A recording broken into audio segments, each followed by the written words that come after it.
ಸುವರ್ಣ ನ್ಯೂಸ್ಗೆ ಮತ್ತೆ ಸ್ವಾಗತ. ಬೆಂಗಳೂರು ನಗರದ ಬಡಾವಣೆಗಳಲ್ಲಿ ಕಾಣಿಸಿಕೊಳ್ಳುವ ಹಾವುಗಳನ್ನು ಹಿಡಿಯುವ ಸ್ನೇಕ್ ಶಿವಪ್ಪನನ್ನ ಕಳ್ಳ ಸಾಗಣೆದಾರ ಅಂತ ಕೇಂದ್ರದ ಮಾಜಿ ಸಚಿವೆ ಹಾಗೂ ಬಿಜೆಪಿ ನಾಯಕಿ ಮನೇಕಾ ಗಾಂಧಿ ಕರೆದಿದ್ದಾರೆ. ಸ್ನೇಕ್ ಶಿವಪ್ಪನ ಸೇವೆ ಮೆಚ್ಚಿ ಆತನಿಗೆ ಬಿಬಿಎಂಪಿ ವೇತನ ನೀಡಲು ಮುಂದಾಗಿರುವ ಕ್ರಮದ ಬಗ್ಗೆ ತೀವ್ರ ಆಕ್ಷೇಪ ವ್ಯಕ್ತಪಡಿಸಿದ ಮನೇಕಾ ಗಾಂಧಿ, ಆತ ಕಳ್ಳ ಸಾಗಣೆದಾರ. ಸ್ನೇಕ್ ಶಿವಪ್ಪ ಕಾಡಿನಿಂದ ಹಾವುಗಳನ್ನು ಹಿಡಿದು ತಂದು ಮನೆಯಲ್ಲಿ ಇಟ್ಕೊಳ್ತಾನೆ. ಈ ಪೈಕಿ ಅನೇಕ ಹಾವುಗಳು ಸಾವನ್ನಪ್ಪುತ್ತವೆ. ಬಿಬಿಎಂಪಿಯಲ್ಲಿ ಹಾವು ಹಿಡಿಯುವ ಅನೇಕ ಜನರ ತಂಡವೇ ಇದೆ. ಅವರಿಗೆಲ್ಲ ಸಂಬಳ ಸರಿಯಾಗಿ ಕೊಡದ ಬಿಬಿಎಂಪಿ ಸ್ನೇಕ್ ಶಿವಪ್ಪನಂಥವನಿಗೆ ಕೊಡ್ತಿದೆ ಅಂತ ಕಿಡಿಕಾರದರು.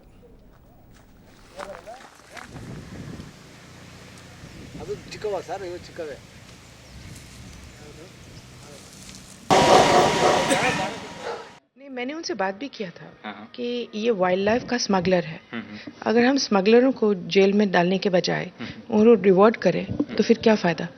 इस आदमी को 2 साल पहले हम लोगों ने इसको पकड़ा था.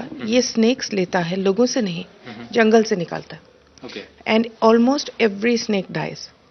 ये 6 हफ्ते में मार देता है, फिर और ले आता है. सो अच्छा, बीबीएमपी में 10 लोग एम्प्लॉय हैं स्नेक कैचिंग के लिए. उनको 1 साल से तनख्वाह नहीं मिली. तो आप अपने लोगों को तनख्वाह नहीं दे और बाहर के आदमी को दे दे, ये कौन सा सेंसलेस है ना. ಈಗಿನ ಜನ 50 ವರ್ಷ ಆಯಿತು ಅಂದರೆ ಕೈಗೆ ಊರುಗೋಲು ಬಂದುಬಿಡುತ್ತೆ. ಕೈಲಾಗವುದರ ಥರ ಎಲ್ಲ ಬಿಟ್ಟು ಮನೆ ಮೂಲೆ ಸೇರಿಬಿಟ್ಟಿರ್ತಾರೆ. ಆದರೆ ಇಲ್ಲೊಬ್ಬರು ಅಜ್ಜಿ ಇದ್ದಾರೆ, ಅವರಿಗೆ ಬರೋಬ್ಬರಿ 108 ವರ್ಷ. ಈ ವಯಸ್ಸಿನಲ್ಲೂ ಆಕೆ ಏನೇನು ಮಾಡ್ತಾರೆ ನೋಡೋಣ ಬನ್ನಿ.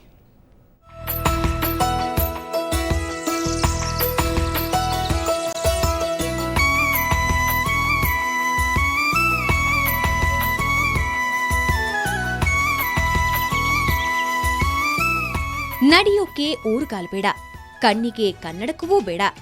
ಯುವಕರಂತೆ ಸರಸರನೆ ಓಡಾಡುವ ಅಜ್ಜಿ. ಹ್ಯಾಂಡ್ ಪಂಪ್ ಒತ್ತಿ ಬಿಂದಿಗೆ ನೀರು ತುಂಬಿಸ್ತಾರೆ. ಸೌದೆ ಒಲೆಯಲ್ಲಿ ರೊಟ್ಟಿ ಮಾಡ್ತಾರೆ. ತನ್ನ ಬಟ್ಟೆ ತಾನೇ ಒಗಿತಾರೆ.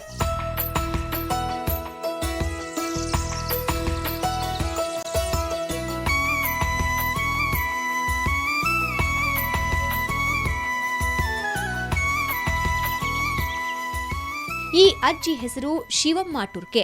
ಬೀದರ್ ಜಿಲ್ಲೆ ಔರಾದ ಪಟ್ಟಣದ ಗಾಂಧಿ ಚೌಕ ಬಡಾವಣೆ ನಿವಾಸಿ. ಇವರ ವಯಸ್ಸು ಬರೋಬ್ಬರಿ 108 ವರ್ಷ. ಆದ್ರೂ ಇವರ ಶಕ್ತಿ ಮಾತ್ರ ಕುಂದಿಲ್ಲ. ಮನೆಯ ಕೆಲಸಗಳನ್ನೆಲ್ಲ ಈ ಶತಾಯುಷಿ ಅಜ್ಜಿಯೇ ಮಾಡ್ತಾರೆ. ಇನ್ನು ಇವರಿಗೆ ಈಗಲೂ ಕನ್ನಡಕದ ಅವಶ್ಯಕತೆ ಬಂದಿಲ್ಲ.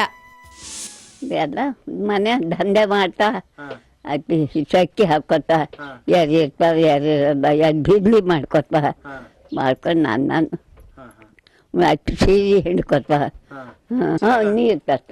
ಸಸಿ ಬಂದ, ಮೊಮ್ಮಗ ಬಂದಾನ, ಅವರೆಲ್ಲ ಬಂದಾಗ ಈಗ ಮಾಡಲತ್ತಿದ್ದ. ಈಗ ಗೋಣ್ ಹಿಡ್ಕೊಂಡಾರ. ಅದಕ್ಕೆ ಹಳ್ಳಾಗಿ ಮಕ್ಕಳು ನನ್ಗರೆ ಆಗಿಲ್ಲ. ಈಗ ಈ ಅಜ್ಜಿಗೆ 3 ಗಂಡು ಮಕ್ಕಳಿದ್ರು.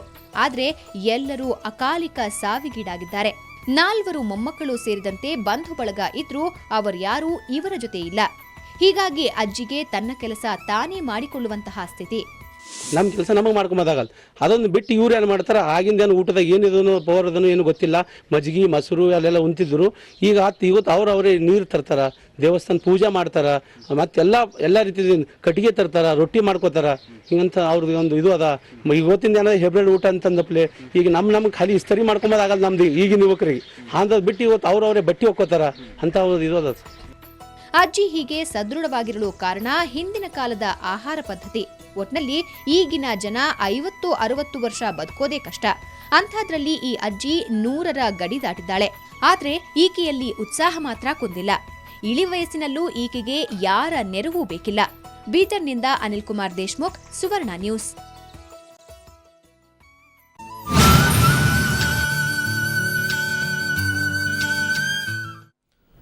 ಬೆಳೆಯುತ್ತಿರೋ ಬೆಂಗಳೂರಿನಲ್ಲಿ ಹೆಣ ಹೂಳೋದಕ್ಕೂ ಜಾಗವಿಲ್ಲ.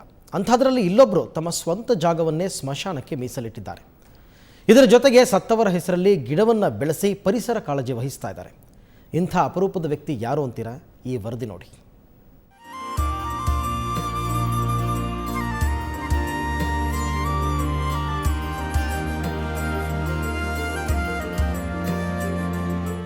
ಇಲ್ಲಿ ನಟಿ ಸೌಂದರ್ಯ ಬೇವಿನ ಮರವಾದ್ರೆ ಬಿವಿ ಕಾರಂತರು ಅರಳಿ ಮರವಾಗಿದ್ದಾರೆ. ಇನ್ನು ಹುತಾತ್ಮ ಯೋಧ ಉನ್ನಿಕೃಷ್ಣ ಹೊಂಗೆ ಮರವಾಗಿ ಬೆಳೆದು ನಿಂತಿದ್ದಾರೆ.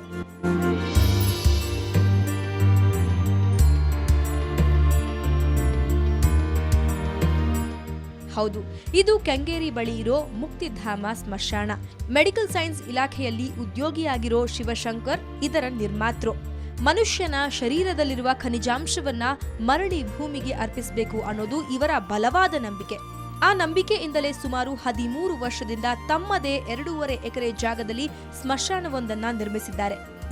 ನಮ್ಮ ಹಿರಿಯರ ನೆನಪಿನ ರೂಪದಲ್ಲಾದರೂ, ಸೈನಿಕರ ರೂಪದಲ್ಲಾದರೂ, ಸಮಾಜಕ್ಕೆ ಉನ್ನತವಾದ ಸೇವೆ ಸಲ್ಲಿಸಿರ್ತಕ್ಕಂಥವ್ರ ನೆನಪಿನ ರೂಪದಲ್ಲಾದ್ರೂ ಒಂದು ಸ್ಮರಣಾರಣ್ಯಗಳನ್ನ ಈ ಸಮಾಜಕ್ಕೆ ಕೊಡಿ ಅಂತ ಕೇಳ್ಕೊಳ್ತಾ ಅದನ್ನು ನಾವಿಲ್ಲಿ ಸ್ಥಾಪನೆ ಮಾಡಿದ್ವಿ.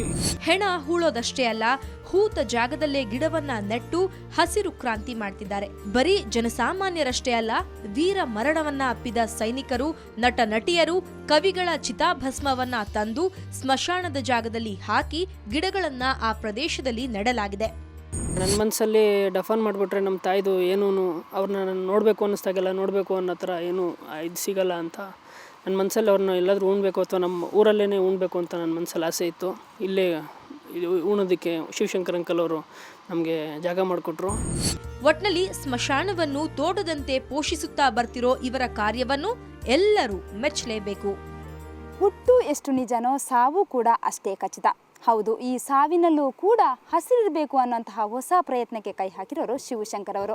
ಸುಮಾರು 2.5 ಎಕರೆ ಜಾಗದಲ್ಲಿ ಸತ್ತವರ ಹೆಸರಿನಲ್ಲಿ ಹಲವಾರು ಗಿಡಗಳನ್ನು ಹಾಕ್ತಾ ಬಂದಿದ್ದಾರೆ. ಇದರಿಂದ ನಿಜವಾಗಿಯೂ ಸತ್ತವರು ಮತ್ತೆ ಹಸಿರಿನ ನಡುವೆ ಜೀವಂತವಾಗಿದ್ದಾರೆ ಅಂತಂದರೆ ತಪ್ಪಾಗಲಾರದು. ಬೆಂಗಳೂರಿನಿಂದ ಕ್ಯಾಮರಾ ಪರ್ಸನ್ ಕಿರಣ್ ಜೊತೆಗೆ ಮಮತಾ ಮರದಾಳ, ಸುವರ್ಣ ನ್ಯೂಸ್.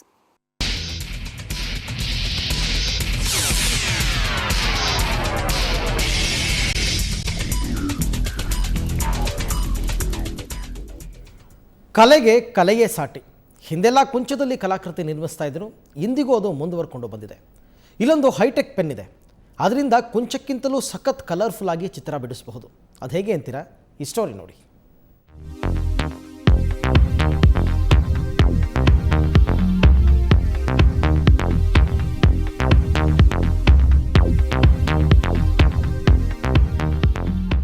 ನೋಡೋದಕ್ಕೆ ಪಕ್ಕಾ ಹ್ಯಾಂಡ್ ಗ್ರೆನೇಡ್ ಥರ ಕಾಣುತ್ತೆ. ಹಾಗಂತ ಇದು ಸಿಡಿಯೋದು ಇಲ್ಲ, ಬ್ಲಾಸ್ಟ್ ಆಗೋದು ಇಲ್ಲ. ಇದು 3D ಡೂಡ್ಲರ್.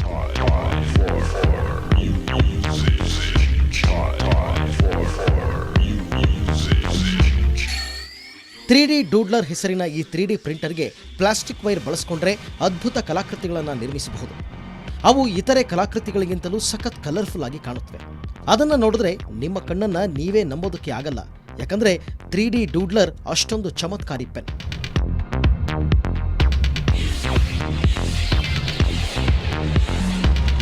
ಹಾಗಂತ ಎಲ್ರಿಗೂ ಈ ಪೆನ್ ಹಿಡಿಯೋದಕ್ಕೆ ಆಗಲ್ಲ.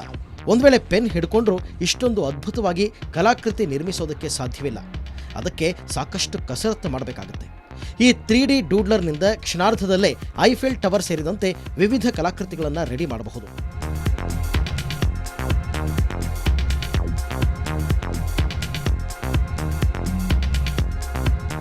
ಈ 3D ಡೂಡ್ಲರ್ಗೆ ವೈರ್ ಜೋಡಿಸಿರ್ತಾರೆ.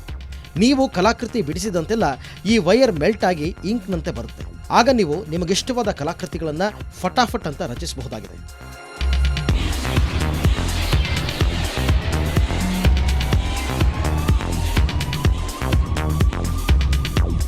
ಸುಮಾರು 2,500 ರೂಪಾಯಿ ಕೊಟ್ಟರೆ ಇಂಥದ್ದೊಂದು ವಿಸ್ಮಯ ಪೆನ್ ನಿಮ್ಮ ಕೈ ಸೇರುತ್ತೆ. ಆದರೆ ಇದನ್ನು ಪಡಿಬೇಕು ಅಂದರೆ ವರ್ಷಾಂತ್ಯದವರೆಗೂ ಕಾಯಲೇಬೇಕು. ಬ್ಯೂರೋ ರಿಪೋರ್ಟ್, ಸುವರ್ಣ ನ್ಯೂಸ್. ಒಂದು ಬ್ರೇಕ್ ನಂತರ ಸುವರ್ಣ ನ್ಯೂಸ್ ಮತ್ತೆ ಮುಂದುವರಿಯುತ್ತೆ.